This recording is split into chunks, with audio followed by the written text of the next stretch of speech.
I got a really cool surprise in the mail today. So I originally actually had a different video planned to shoot today, but then these showed up from Microsoft. Now they were actually cool enough to send us these 3 Xbox One controllers, but what's really awesome about it is the fact that none of these are actually released yet. So I thought, given the opportunity, let me open them up and showcase them for you guys. So if you've seen them and you're curious, actually get a little more in-depth look, because there's a lot more to show than what a screenshot can normally do justice. So to begin with, we're gonna look at this green-gray one right here. Or it's actually called gray-green. The point is that this is the simplest of the new controllers coming out, so I'm gonna start with this one right away. Now I actually haven't opened any of these yet, so these are all kind of be my first time actually seeing them in person. Let's give it a look. Ooh, so that's actually really clean looking. So I've talked about one that's similar like this before, that they did was a military green with orange highlights, which I actually have right here. And if you saw the video where I talked about this one, I wasn't really a big fan. I mean, I like the orange highlight to it, but I've just never really been a big fan of military green design. So this one is actually a huge step up. Now, if I'm not mistaken, this is actually the same gray that you can get on the Xbox Design Lab that's called Ash Gray. But what really makes this one different is obviously the different stick design, which really does a lot more than you think. I mean, even if you're looking at the controller straight on, the base is a little larger than the stick head, so you can still see that green shining through a little bit and gives a nice little contrast to the design. I mean, it's definitely one of the simpler controllers. I mean, definitely one of the simplest out of these 3, but it's really good looking for that. Next up, we're gonna take a look at the newest in line for the Tech Series controllers. This is actually the second one that's gonna be released, and that's the Patrol Tech. Now, to be honest, when this thing was first revealed, I wasn't that big of a fan, mainly because something about the way that the shot of it was lit, it almost looked like it was the same colors as the Recon Tech, which is this one right here, except it just had different symbols in the middle, which thankfully that's not actually the case. Once you have them side by side, and we'll open it right now to look, you'll notice that it's actually a bit more different than that. So let's take a look.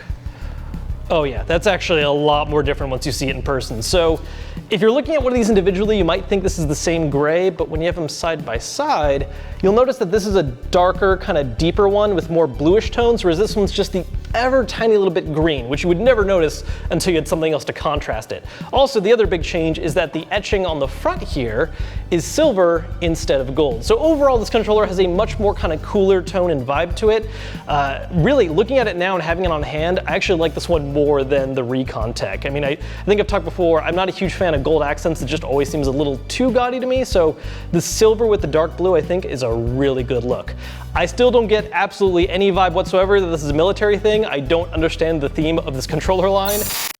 Sorry to interrupt myself, but I actually figured out what most of these symbols mean. There's a couple that I'm still not entirely sure of, but I know all the ones on the Patrol controller, at least I'm pretty sure I do. Now these are all pulled from what's called NATO military map symbols. Now the one on top represents Allied air infantry, the box around it means Allied, X in the middle is infantry, and the little kind of M at the bottom that looks like a bird in the distance, air.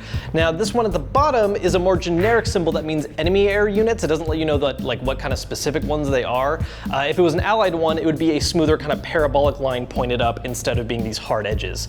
Now the X in the middle, X's could mean things in other contexts that I'm not aware of, but as far as I know, a single X by itself represents a brigade. Now as for the Recon Tech controller, the symbol at the top follows some of the same rules as this one. The fact that it has a diamond on the outside instead of a box means that it's an enemy unit, and the symbol inside represents reconnaissance, and it might specifically be artillery reconnaissance because it has a little dot in the middle as well. As for the other 2 bottom symbols, I still have no idea.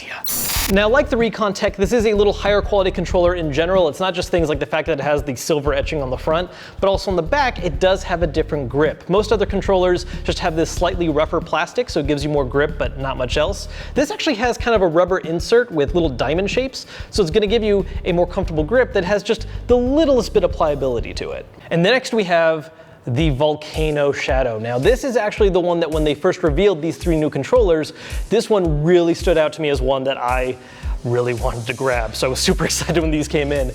Now I've talked before about one of my favorite ones is the Ocean Shadow. I really like the kind of iridescent finish that these ones have. I like the fade effect. It just is a really good looking controller, but I'm also a really big fan of the color red, maybe a little orange, kind of a fire theme to it, which thus the name Volcano. I got really excited when I saw this one revealed, so let's open it up and check it out. Oh yeah, that's pretty. Let's show you guys. So, like I said, just like with the Ocean Shadow, you're getting that kind of iridescent, just slightly shiny finish to it. It's gonna fade to black, but what I think really stands out to me about this controller compared to the Ocean Shadow, they have another one called Dawn that's a purple, is that the Ocean Shadow and the Dawn Shadow have kind of darker colors, so there's not quite as much contrast, whereas this one, you have this very warm orange-red that gives a lot more contrast to the black on top, and for the buttons, it just all kind of stands out a little more, and it's just really, really pretty. I mean, I'd have to say that right now, this is easily my favorite Xbox One controller design.